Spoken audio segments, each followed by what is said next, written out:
பார்க்கும்போது 14 பேர், அந்த 14 பேரும் நான் தான் மாற்றி மாற்றி அக்கௌண்ட்ல பார்க்கணும்.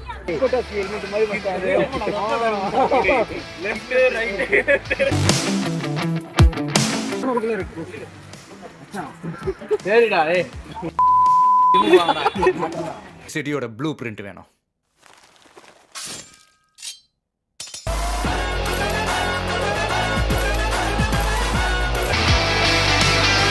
பாய் மாப்பிள்ள, நன்றி. அதான் உனக்கே அநியாயமா தெரியல. என்ன பண்றது? கூகுள் ஜெனை பார்த்து பயவில் ரொம்ப கெட்டு போயிருக்கான். மட்டும்தான் வந்து ஸ்பைடர்மேன் லிங்கேஷன் மாதிரி பகல் கொடுக்குறாரு.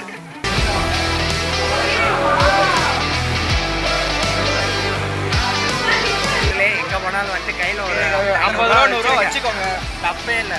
யாருங்க எல்லாரும் சொல்றோம் 50 ரூபா 100 ரூபா வச்சுக்கோங்க. கேஷ் எல்லாம் பண்ண கேவலமா இருக்கும். கடைசியில் பிச்சை எடுக்கிற நிலைமைக்கு வந்தோம். லாக்கர் ரூமை தேடி வந்து அலைகிறீங்க பாத்தீங்களா? மாப்பிள்ள வந்துட்டு பிசு குடிச்சாலே லைட்டா போதே ஆகிடும். என்ன டேய் அதான் சொல்றா. ஸோ வணக்கம் நண்பர்களே, யாராச்சும் இந்த வீடியோ பார்த்துட்டு வரீங்கன்னா கொஞ்சம் தெளிவாக இந்த இடம்லான்னு சொல்லிட்டு எதாச்சும் தெளிவாக கேட்டு வந்துருங்க. நாங்கள் அந்த தப்பு பண்ணிட்டோம். லாக்கர் எதுக்கு கொடுத்தா நீங்கள் எங்கடா